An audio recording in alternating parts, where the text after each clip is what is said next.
if I heard what you guys did correctly, that is a piece of creative finance that I've never seen executed. You got the broker to effectively seller finance his commission. Yes. Yes. No equity. No equity. No equity. First of all, I have never heard of or thought of attempting anything like that before. This is a great highlight on, you don't have to get that creative. Hello and welcome to another episode of Multifamily Strategy. I am your host, Christian Osgood, today joined by two extremely special guests, people who've become my friends over the last several months, Alex Gonzales and Shannon, Ludlow. Business partners, they just closed the deal. This deal had some drama. I know 50% of it. There's a whole piece of this deal and a renegotiation that occurred that we're going to learn about, and I'll be hearing about it for the first time as well. So I am so excited for this episode. Everyone, welcome Shannon and Alex to the channel. Welcome, friend. Thank you for having us, Christian. Thank it's a blessing to be here. Dude, it's a blessing to have you. So you guys just closed on an 8-unit deal in Far, Texas, a state that I am just about to move to. I am so excited for you guys. This building, I'll actually link a picture here on the YouTube version of this, but this building shows really well. Cute little building, excellent area. How did you two find this deal? Who found it?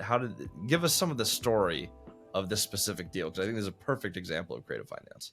So I found the deal on Crexy, actually. I found it the day that it went live, and I called the broker, and I was very quick and submitted an LOI the next day, and they were like, oh, this is perfect. We love seller finance. We've done it before.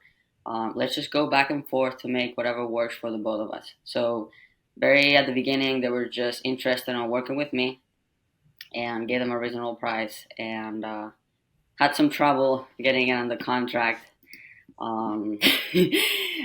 because I got an insurance quote that messed up the number, so we had to negotiate a bunch, but yeah, finally got on the contract, and that's when Shannon comes in. I did a deal deep dive on the multifamily strategy call, and at the end, Shannon reached out to me, and that's history from there. So a question I have in here, and I think a lot of people wonder this. So you put in an LOI, and there's like, we love seller financing. How do you present that? Do you just put in a letter of intent? Hey, I want this to be seller financed. Do you put together terms? When you first offer a deal, like you saw it on the market, and you just went like, hey, straight shot, we're going right to creative finance. They accepted it. How does one ask for seller financing when you're just submitting an offer for a listed deal? Yeah, so I mean, I had told them that I had never done this and that I had no money, which probably was not a good idea. Hello, I cannot afford to buy this deal. Will you sell it to me? Interesting pitch. Yes.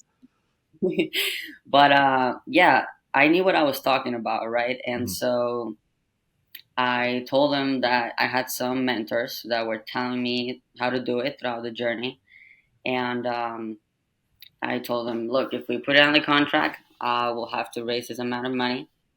And so just over the phone, he was already excited to do it. And so I was like, sign me in.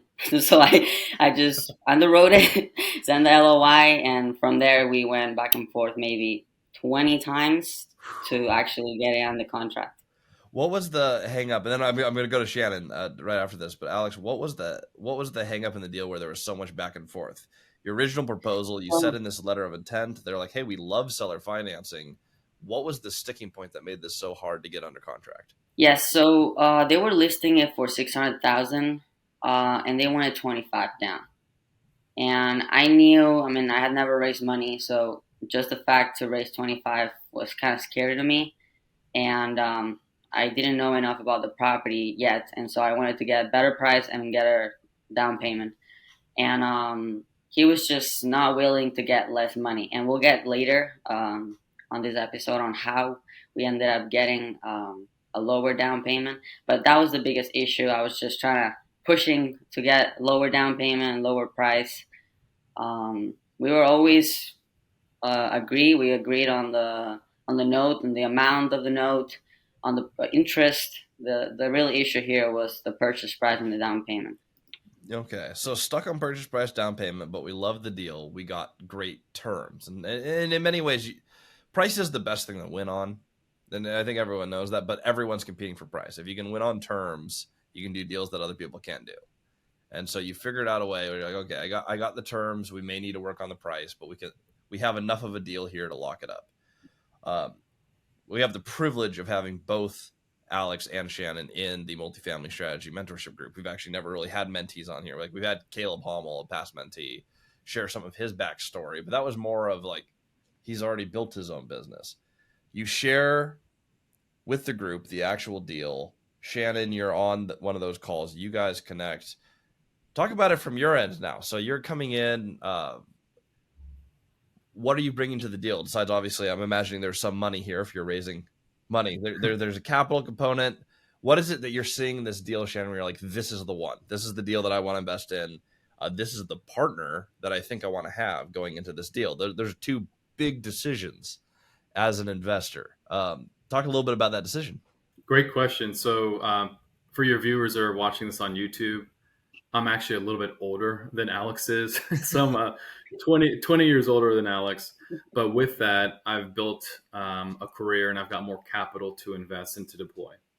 And when I joined the multifamily strategy, I had two specific goals. Number one, I wanted to find my Cody because I have a full-time job. It's, it takes up a lot of my time. I don't have a lot of surplus to be able to call brokers, to call owners, to try to get a deal on a contract. Alex pitched this deal on the Tuesday calls and everything lined up. There was an opportunity to double rents. And some of the other deals, and most of the deals are fantastic, by the way, from the other mentees that are presented on Tuesdays. But this one in particular, you could double the rents, $550 to $1,100. So the upside potential, I could see it, right? Knowing how to do the math. So I DM'd Alex. I said, congratulations on this project. And immediately, are you interested? Alex DM'd me back, are you interested in investing in this deal? And I said, yeah, I am. And then we started talking. And so Alex and I connected offline, and he was very, smart with the numbers. I love the negotiating, the deal. And to your point, also the property, from the exterior, it looks beautiful. A metal roof, I'm in insurance, so metal roofs or, that thing's going to outlive all of us on this call. Brick veneer exterior, and then exceptional location. So the things that I could quickly underwrite, it interests me. And then the more that I learned about Alex and his work ethic, it made me want to do the deal. There's one thing, and we're gonna talk about the things that you guys are best in the world at in relation to this partnership. One of the things, having worked with both of you guys, Alex's presentation of numbers and images and pictures, the organization that goes behind those is phenomenal. Shannon, on your end, as the investor, when you're asking someone to show you a deal and you see the level of how much of a difference does the level of presentation make when you're trying to feel comfortable investing in someone else's deal? When you see the organization, the like, here's the pictures, here's the story of the property, here's what I'm working on. When someone can competently dive into things and show you every piece of the deal and answer your question with actual, like, well, that is in file number 3 in this Dropbox folder that I have shared with you here. When you have that level of organization, how does that make you feel as the investor looking at this deal? Warm and fuzzy, Christian, warm and fuzzy. So Alex is highly, highly, highly organized. The Google Drive, there's multiple folders based upon specific things regarding the deal. And you want to, as an investor, if you're going in a partnership with someone, you want to know that they understand everything about the deal and they have mastery over it. And Alex was able to provide me a level of confidence that he had a mastery over the deal. What was wrong with it? What did you know at the time they went under contract? And there's some other things that came up later on that Alex and I had to address together, and you're going to learn about it in a second. But I was impressed, and it made me interested. And I said, yeah, let's do the deal together. Okay. Well, let's dive right into that then. There was some adversity in this deal. So you get on a contract. You've got 20 back and forths. You have it under Yes. contract. You have the partner that you want. You guys have your partnership set up. You're ready to buy this. I remember this piece of the deal because we're on the call and you guys are like, we're going to buy this thing. Slam dunk. Love everything about it. What came up mid-transaction? Yes. So basically, first thing was the due diligence, Mhm. right? We ended up going on the contract for already a better price than 600 and a better down payment than 25. So we went on the contract for 567, and we had to put down 17 and a half. Same 4.5 interest only with step ups. Okay, and we also had 6 months of no payments. This is how we went on the contract, and then the diligence came. We got some financials, and when we read those and we did our due diligence, we figured out 6 months was not enough. um, 6 months is not enough. And so what we did is we negotiated an additional 6 months of no payments. But these extra 6 months are actually gonna occur, and we're gonna owe them at the balloon payment. And then we also negotiated a prepayment penalty of 2.5 interest only prior to 3 years of no prepayment penalty that we had previously.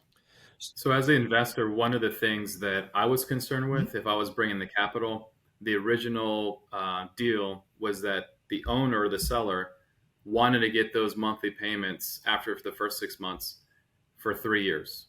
So you couldn't refinance, you couldn't pay them off. So if we execute our strategy and there's an opportunity to refi into long-term cash flowing fixed rate debt, Mhm. I wanted to do that. I wanted to pull my capital out and then invest in another deal, velocity of money. So Alex and I strategized and we went back and forth. What do we think the seller is going to accept from a prepayment penalty perspective? And we thought, well, they probably want 7.5%. And in the mentorship, you teach us, Christian, you and Cody, ask for what you want. So we asked for 2.5%, and it turns out that they took that. So if we tried to ask for something that we thought the seller would take, we would be paying more money. So part of your mentorship kind of guide us on that principle. Oh, that makes me so happy. And if you guys want to know how I taught that, is because, because I overpaid for a bunch of stuff. We've done it enough times where we're like, I literally remember sitting in an office going, what do we think they would accept that we can handle? Instead of going like, what do we want to see in the deal? Sometimes you just get a yes. I remember the first time I ever asked for no payments for an extended period of time. Like, what if we just had no payments for 6 months? And the response was, well, that doesn't work for us. What if we had half payments? I was like, never even thought of that as an option, but that actually does work. Now, had we just gone with what we thought they would accept, it's like, I don't even think, I don't know. I don't know what the answer would be, but asking for what we wanted on that deal got us to something where I'm like, that is better than what I would have proposed for sure. Can I just pay you half payments for 6 months? Like, I wouldn't have thought that they would have accepted that. I just asked for what I wanted, and they gave me halfway there. We met in the middle, and that was excellent. When you guys are doing this on deals, it's palatable. You now have some flexibility in the deal. For those who are, if you're newer to deal structures, prepayment penalties are just in there to essentially say, hey, this is an incentive for you not to pay me early. And if you do pay this note off early, I get a little kicker. Like I get a little bit more money if you do this. In your case, instead of saying you just can't refi for 3 years, but there is a prepayment penalty, now if market conditions change and you would like to pull money out, if it is worth it to pay that extra fee, you now have flexibility. That is an excellent addition to the contract. That's fantastic. How did due diligence go, by the way? You're in this property. Was everything exactly as you expected when you're going through from what you thought you were purchasing for what were you at? 566,000 for what you thought you were buying like for that. What ended up happening when you actually did your walkthrough? So the next negotiation phase, because I think we amended the contract like 4 times. The next thing was the property inspection. That was a big one. It revealed that the 8th unit was actually 350 square feet unit that was gutted. And there was, much more capex expenses than originally thought. So immediately the whole deal just shot in our eyes, because what we had planned, our partnership and my pitch to him didn't make sense anymore. The price didn't make sense anymore. Nothing made sense anymore. So at this point, I'm like, great, I understand now. I got this on the contract. Now, how do we actually buy it, right? And so Shannon and I got on a 6 a.m. Call on Saturday, because, as you know, he has a W-2 job. And, we thought, okay, this needs to cost us less to purchase, and we need to have a much lower down payment. So we thought, okay, why don't we negotiate with the listing broker that will pay the commission, because we were unrepresented and the broker was getting 6%. And I'm thinking, right, we're paying the seller all this big cash so he can later go pay the broker, because the thing is, he didn't want to come out of pocket. So Shannon and I were like, okay, we'll cover it. And so we offered the broker to give him 10% of cash flow until he got the amount that he was going to get for 7 years, and he agreed to it. And that's what allowed us to go from the 25% down that he wanted to a 5% down and day one, and then a 5% down end of month 6. So we got a 10% down, but split to give us some time. And then we also ended up negotiating the purchase price. We just took down the amount of a unit, and we took down that money, because you lied to us. It's gutted. It's not producing anything. So Yeah, and that pissed me off, to be honest with you, because how did the listing agent not know that the 8th unit was gutted, and it was basically a large closet, right? So the 8-plex went to a 7-plex. Now, we do have plans in our strategy to convert that to like a kind of like a studio, almost like a hotel motel type deal in the future. But we had to kind of like restructure everything. And then in the property inspection, we uncovered, like Alex said, a tremendous amount more of non-permitted repairs, shoddy repairs that are adding to the capex expenses that we didn't know about before. So those were all big disappointments. But to renegotiate, I think there was 3 or 4 negotiations with the seller after the initial contract, just not giving up on the deal, because Alex nailed it. The seller wanted out. He's owned this project for a long time. He's a little bit older. It's just a headache. He hasn't increased rents over the years because he doesn't want people to move out, and then he has to get the property ready for a new tenant. So a huge opportunity, but where other people saw problems, we saw opportunities. And I got to give it up to my partner. Alex never gave up on the deal. I did once, but Alex pulled me back in to be transparent, and we closed on it. Yes. I want to go back in time just like 3 minutes. If I heard what you guys did correctly, that is a piece of creative finance that I've never seen executed. So in lieu of doing the full down payment, you got the broker to effectively seller finance his commission. Yes. No equity. No equity. First of all, I have never heard of or thought of attempting anything like that before. This is a great highlight on you don't have to get that creative. Like the actual concept itself isn't ridiculous, right? You have partners who seller finance their equity all the time. You can finance anything you own. You can finance anything that is owed to you. It's not that uncommon to have a financing agreement, even with a vendor, right? You get a construction company that will finance the concept is there. I've never seen it applied like that. That is the type of thing that one would do if you understand creative finance. It's not like, oh, I need to know everything about everything. It's the ability to look at a situation and ask yourself the question, what would make this deal work for me? You hit the piece, Alex. Like, you had a deal. Shannon's like, I'm out. It's dead. This sucks. Good try. Yeah. Let's do it again. You're like, no, this is the deal, and I believe in the deal. You asked the question, what would make this work? And you came up with something that I never would have thought of in a million years. Yeah, I had two things going on in my mind, right? I'm like, okay, this is not making sense for the seller or my partner right now. What do I need to do to get those pieces together, right? The seller didn't want to come out of pocket, so I knew I needed to make that happen, right? And so a way was for that commission not being paid. Now we got that part figured out. And the second thing was pitching Shannon that we got a quote for how much it would be to get all this capex fixed. And the second thing was to pitch Shannon again. Hey, we can do the deal. We just need more money and more time. I got a new deal. It was the old deal, just better. I love that. Yeah. This is creative finance. This is what you do. If you are a soccer fan, you have a goal on either side. You need to know where the goals are. You identified what the seller's trying to do, and you know what your capital partners and you are trying to do. Here's what we need. Here's what they need. You had those things mapped. So when the deal wasn't matching, you're like, I know what's wrong. We've drawn the wrong boundary lines here.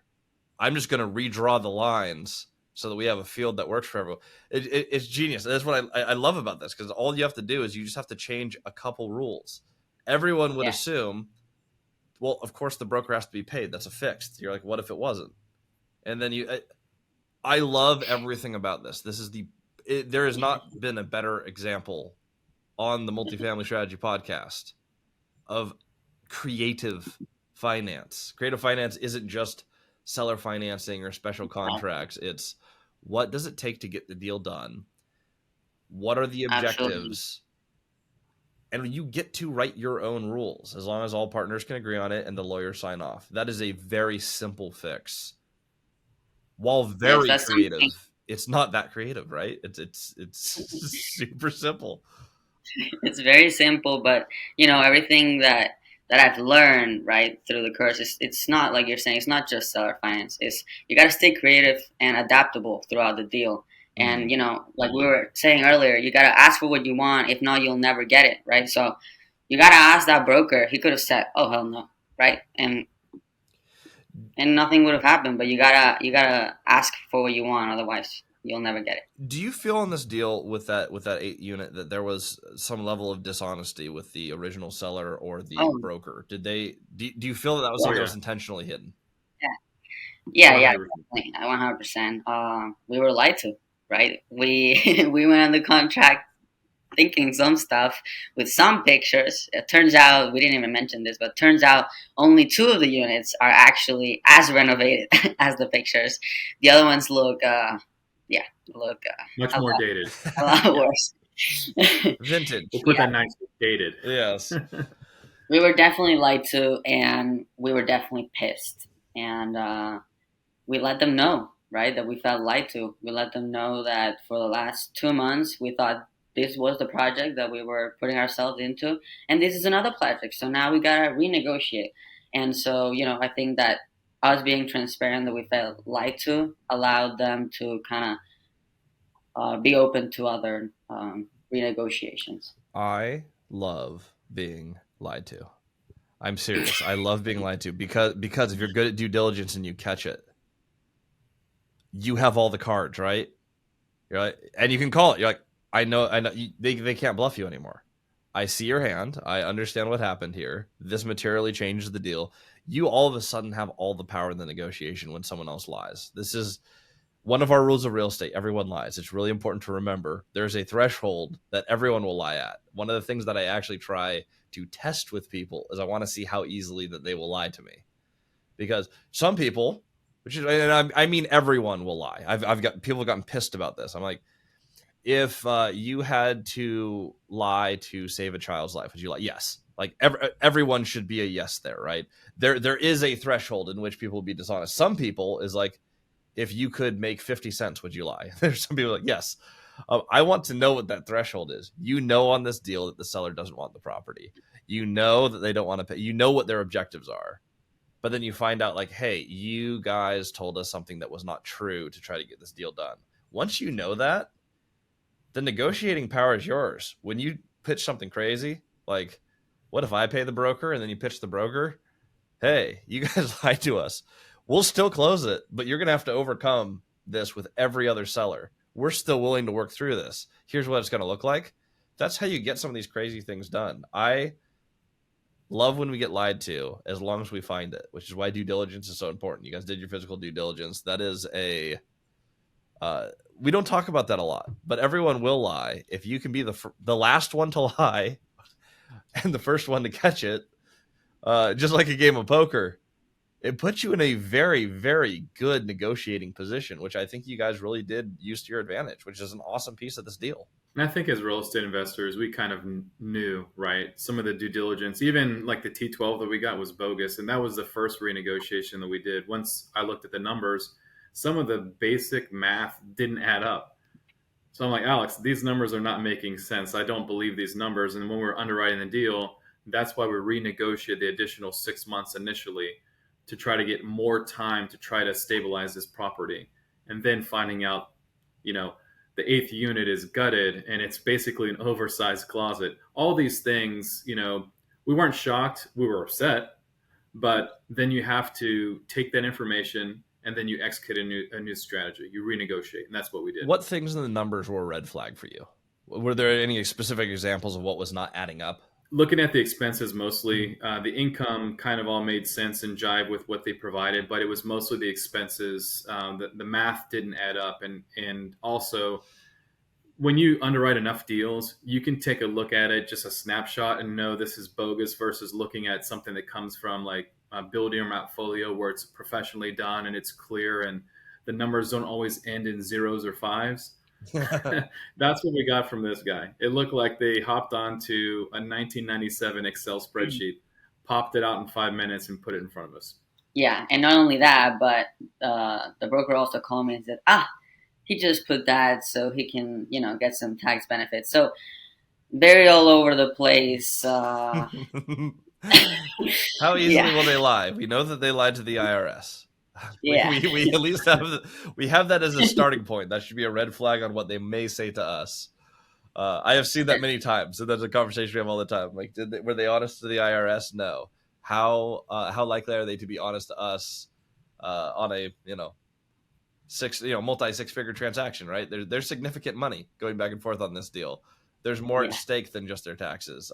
Their odds of lying are not particularly low. You guys did a great job of reading that and a great job of playing that. Everyone listening, and I'm talking to people in our mentorship group as well as just general buyers. There are so many people who don't even bother to read their contracts. This stuff matters. And I mean, this is the difference between making a lot of money or losing your investors' capital in many cases. If you do not do these steps, if you don't look at the math, if you don't spend the time learning how to do this, you guys played it perfectly. I want to switch gears to partnership. You guys, you two get along fantastically well, and it's really been fun to watch your guys' friendship start to grow. And you guys, this is your first month owning the property, so I mean, you guys, there's a lot more relationship that is going to be built here. But it has really been fun to watch the journey. I'm going to start with Shannon, and I'm going to go to Alex. Shannon, as the investor and just you as a person, what is it uniquely about you that you feel that you bring to this deal that has made this partnership work and that will continue to make the partnership work? This is the question I ask every podcast. What is your superpower? What is it that Shannon is best in the world at? Sure. So I think I'm very good at underwriting. So a majority of my career, I'm a spreadsheet nerd. So I love looking at numbers and calculating them. So when we first got the T12s and the financials back from the seller, I have my own deal analyzer that I put into, and it just didn't make sense. Like, things didn't make sense. And then seeing the CapEx expenses that were coming on board with the capital we were looking to contribute to this deal, it didn't make sense. I think underwriting the deal, is one of my strong suits. Also, financial management, setting up the LLC, setting up the business checking accounts, getting everything organized so that when we go to refinance this project later on, the banks can see that this was professionally done. It was done in a high manner. I understand how the financial institutions want to see paperwork because I've closed a lot of deals in my day. And that was the experience that I was able to bring into this partnership with Alex. And I think Alex really benefited from that as well. Awesome. Alex, same question to you. The ability to underwrite, Shannon. That is a highly valued piece of the deal, and especially as an investor, that is the when you're coming and bringing capital. That's Yeah. what you want to see. Alex, what is it about you that's uniquely your superpower that made this deal come together? Because you brought up like 2 or 3 things that it could be. Yeah, so I believe I'm very good at negotiating. At least throughout this project, I've found out that I've been getting a lot of the things that I wanted to get, and most likely just never giving up. My resilience and my willingness to do whatever it takes to make it work. I've been a D1 athlete, super competitive, and just never giving up, always giving it your all, and that's what got us in this position today, I guess. What sport were you a D1 athlete in, by the way? Soccer, yeah. So, Oh, no, I used the right analogy. Yes, I did it. yeah, yeah. So, bit of a backstory. That's actually how I got to the U.S. with a full scholarship to play D1 soccer. Oh, that's fantastic. That is absolutely fantastic. Yeah, the U.S. could we could afford to be better at soccer. Our women's teams are amazing. Our men's team, it's like, oh my goodness, every year, I have some glimmer of hope, and then it is dashed. We need to we need to be better at soccer. We get everyone once they get too old to play in another league, they come to the U.S. league. Well,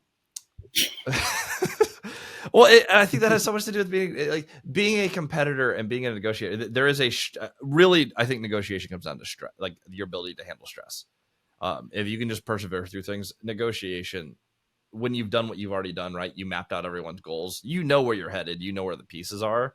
Where people really fall apart in a negotiation is they get in their own head. Your ability to push through that, I've seen it a million times in the calls. This is a deal that I think a lot of people would have given up on. Yeah, I agree. You found the solution. You negotiated with Shannon to get him back on board. I mean, you got everyone. True story. You got everyone sold on the vision. You kept everyone engaged, and you got the pieces done to get the deal done. I think it's inspirational watching the way that you played this. I have backed out of deals for less, where I'm like, there is too much resistance. I'm just going to go find another deal. And you were like, I'm sold on this deal. And I know you've been looking for a deal for a significant amount of time. Yeah. You're like, this is the farthest I've gotten. I'm going to see if there's a way to push it all the way. And I'm going to take that one more shot. It's freaking awesome. It's freaking awesome. Yeah, that was just my mindset, right? Like, this is the farthest I've gotten. There's nothing stopping me now. Yeah. Like, gotta get this thing close. Like, I want to become a real estate investor. So, yeah. And this is the point. For me, this is the point of multifamily strategy. Like there's a million, honestly, there's a million mentorship groups taught by, someone that you saw on Instagram somewhere. And a lot of them suck and some of them are really good. The only metric that I have found that matters are people getting together who wouldn't have otherwise got together. And are they buying the real estate that they came here to buy? That's the only metric that matters. How many attendees are there, average team calls, hours of whatever. People talk about all these things. I'm like, the only thing that matters is, did you do the thing that you came here to do? And so I thought this was just the perfect example. It was like that you came in with this deal that you presented beautifully on a team call. It attracted other people. I mean, I went through this deal and I was like, it's just in Texas. I love Texas. Far Texas is actually pretty close to another property I own. So I'm looking at this. I'm like, I like the location. I like the property. The presentation was amazing. It's not super surprising that people on a call like Shannon go like, hey, this is also what I am looking to do, and a partner who's organized like this. I thought you might say your superpower was organization. I'm actually glad that you're like, no, it's actually negotiation. I'm just also really, really, really good at other things. It definitely is. That's another one for sure. It's ridiculous. It's ridiculous. You put it together. There's a community piece. You figure out stuff on your own, though. And this is the most important thing that I want to say. There is still no one ever in my mentorship group, or I believe any mentorship group, who is successful because of the mentorship group. It helps, right? It gets you in the community, or maybe you took something cool out of it where you're like, hey, I have this cool creative idea. Everyone who has been successful or bought a property, in multifamily strategy would have been successful with or without multifamily strategy. That is a fact. Alex, who you are as an individual, and Shannon, who you are as an individual, you would have been successful regardless. The fact that you came here in the community, met each other, and this particular deal happened there, that is the only measure of success that I care about. And it's super fun to be in any way involved in the journey here. And this is the reward. If anyone is in the coaching space or in the mentorship space and this is not what you're excited about, you're doing the wrong job. This is 100% what it is for. This is fun. This is exciting. And now I learned that I can finance the brokerage commissions as part of my negotiation tactic. Will I do this in a deal? I don't know. That's pretty unique. But it is repeatable, right? That is a tool that one could use to close a deal that can be replicated on any other deal. If you're like, hey, I found out some things that were originally presented weren't true. Instead of paying you all your commission up front, I'm going to pay you over time now. That's a reasonable consequence for misrepresenting a deal is we still will pay you and you'll still make your money and you don't have to resell this, but it's going to look different now. Yeah, he's interested in actually in other deals also replicating the same pay structure. I mean, because for him, he's getting monthly payments, right? Almost like dividends, and he's growing his income. So he'll do it. So he's actually looking for other projects for us. Yeah. There's one right now where we think we have a good opportunity of getting it, which we're all excited about. We have a third partner that didn't want to be on the call, but we all work very well together. But I will tell you this, anyone watching this right now, you need to go where people are doing the thing you want to do. And I joined the multifamily strategy because I could get to where I wanted to get to, but it would take me longer. I could not have found Alex. I could not have found my third business partner or other people that are trying to go down the road in the same direction.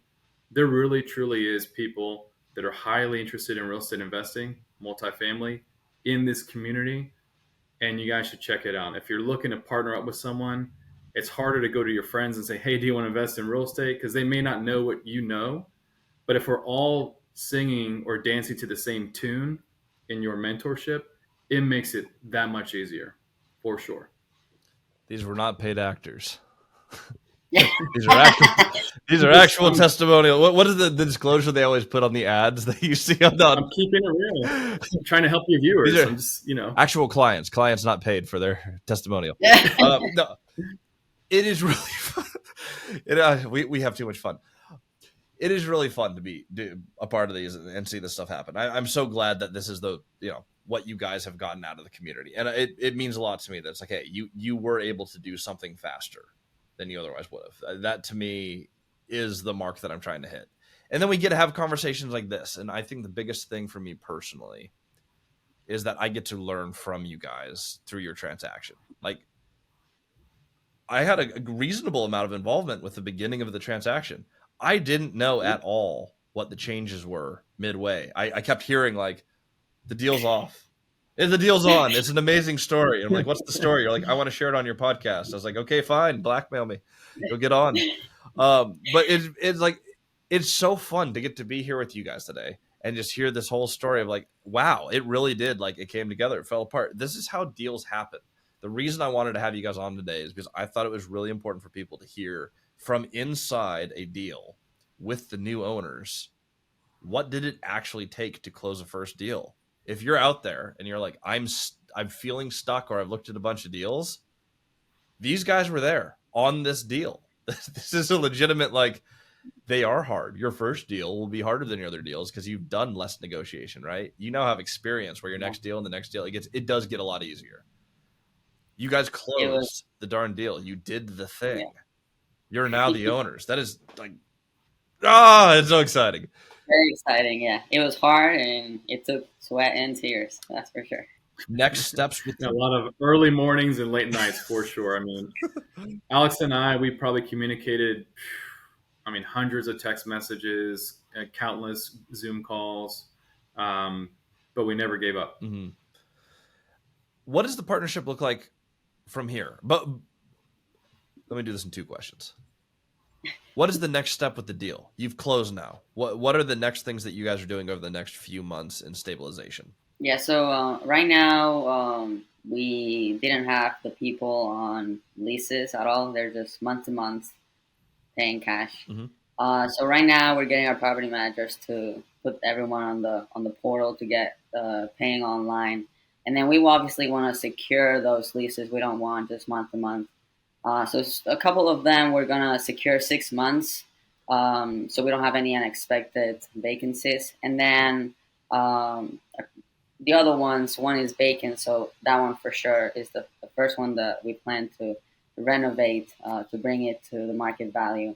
And so we're gonna play a bit with the units, right, and try to move tenants from one side to the other, and ending renovating all of it. But it will take some time.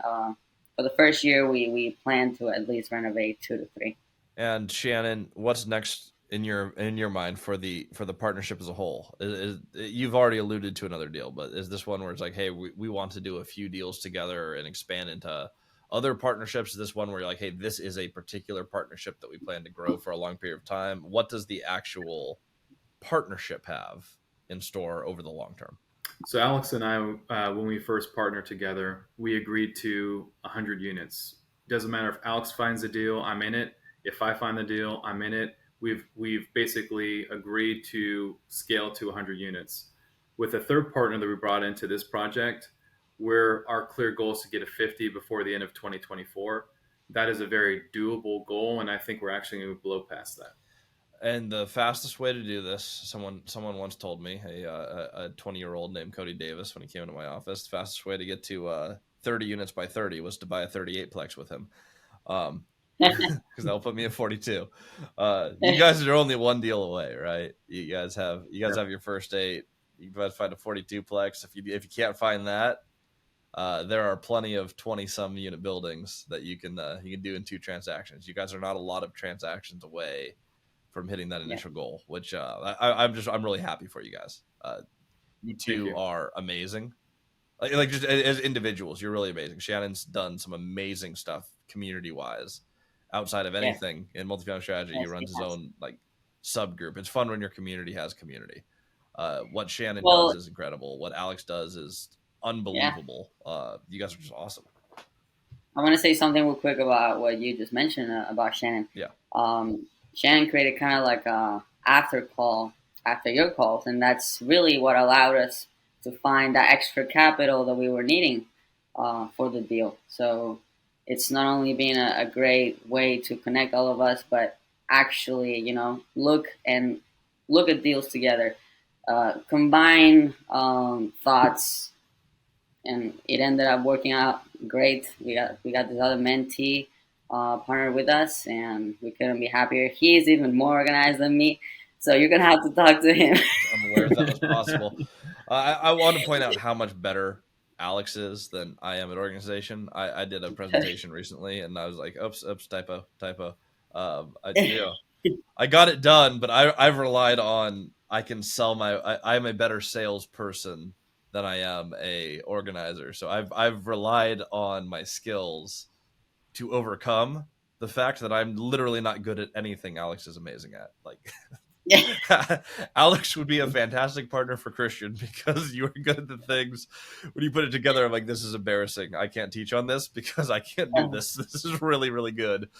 Just absolutely amazing watching this partnership grow. I think you guys are going to go a very long way. I do think you guys will go very fast. I'm excited to have you guys back on to really answer the question that I didn't ask, that I ask every time, which is highest stupid tax you paid. And the reason I didn't ask that, for those waiting for the question, I don't think you guys have paid it yet. I don't think it's come up. It will come up.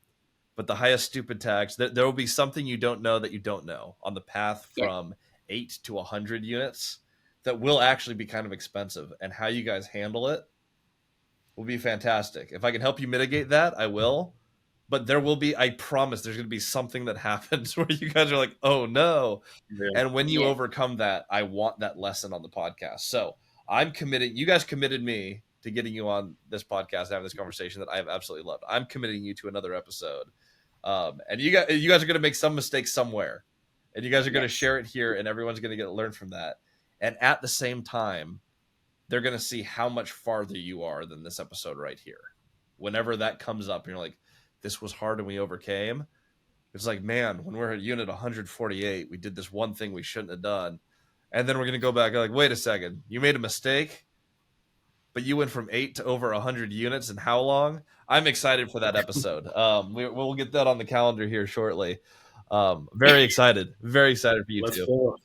If someone wanted to engage with you guys or plug into the community or ask you a question about your partnership, this deal, I mean, both of you have been amazing sharing with other people within my community. If we wanted to extend this beyond those already a part of Multifamily Strategy, Shannon, how would people get a hold of you online or otherwise? Sure. So I created kind of like a real estate investing profile on Instagram at Shannon J. Ludlow. Perfect. So everyone check him out there at Shannon J. Ludlow. The adventure continues there. Shoot him a DM if you guys have a question. Shannon has been so open with everything that he's done. Seriously, someone you should connect with, especially if you're investing in Texas or based in Florida, where Shannon is based. Alex, how about you? How would one find you online? As well, probably on Instagram at Gonzales Multifamily. Excellent. Well, that makes it easy to Multifamily. We know what to message Alex about. You guys, thank you so much for joining. I will post both of your links in the show notes here. Everyone listening, thank you so much. Share this, like this, if you can do whatever you do on any platform you're listening on, because we put this podcast everywhere. Give it the like, follow, whatever you need. I would love to get this out to more people. I think people need to see real examples of real owners doing deals. I have built my personal career, hundreds of units. Shannon and Alex are going to pass me really fast, so I got to keep buying. But hundreds of units purchased by doing owner meetings. This is a place where you can just view the owner meeting in your car. Well, don't watch it in your car. That was a stupid piece of advice. Don't view it in your car. Listen in your car. View it from your house. Be part of the community. So I appreciate your support for the channel. We will keep ripping this out every week, launching every Friday. You guys are fantastic. I'm so excited to follow your journey. And everyone listening, we will see you on the next episode.